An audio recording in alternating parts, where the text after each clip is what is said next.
President Trump announces new tariffs against dozens of countries, expanding that trade crackdown.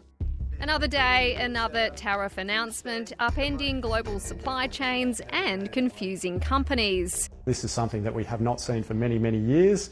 So the world is changing. We're all watching this like hawks. After tariffs on steel and aluminium, Donald Trump has another key manufacturing component in his sights, impacting both Rio Tinto and BHP. I believe the tariff on copper, we're going to make it 50%. 50%. And the idea is to bring copper home, which is key to the industrial sector, back home to America, likely to be put into place the end of July, maybe August 1st. The Trump administration is also planning to slap tariffs on one of Australia's biggest exports to the United States. If they have to bring the pharmaceuticals into the country, they're going to be tariffed at a very, very high rate, like 200%. We are in this era of the new protectionism, mercantilism. There's a winner and there's a loser, and the United States wants to make sure that they control these strategic supply chains. Some countries are getting letters about new levies taking effect in August, including key manufacturers like Japan, South Korea and Indonesia.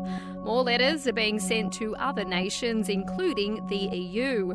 We're probably 2 days off from sending them a letter. I just want you to know, a letter means a deal. And with that, there is new revenue for the US. So we could expect that could be well over $300 billion by the end of the year. The US Federal Reserve isn't so sure, and it's been sounding the alarm about inflation. Here in Australia, our central bank is also watching closely.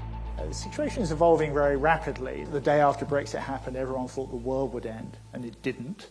But 10 years on, you're seeing the profound effects of some of those changes for sustainable growth rates and for fundamental things in the economy. Here in Australia, the latest tariffs on pharma would mostly impact CSL, which sends blood products like plasma to the United States. It already has operations here, and the company says that it's monitoring the situation closely.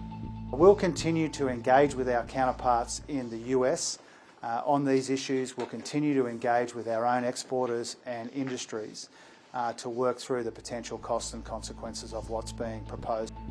Local copper miners would also be impacted. The chief executive of Cyprian Metals says he's rolling with the punches. There's a lot of protectionism. There's a lot of two-speed markets. There's a lot of politics in the commodities markets right now, more than at any point in time in my career. So these tariffs, I think, are really interesting because it just is a signal of how important copper is.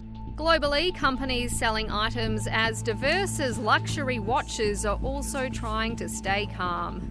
I think the 31% is posturing and it's a threat, and it's just to get people to the negotiation table. There has been a little bit of a cliche going around that Donald Trump should be taken seriously but not literally.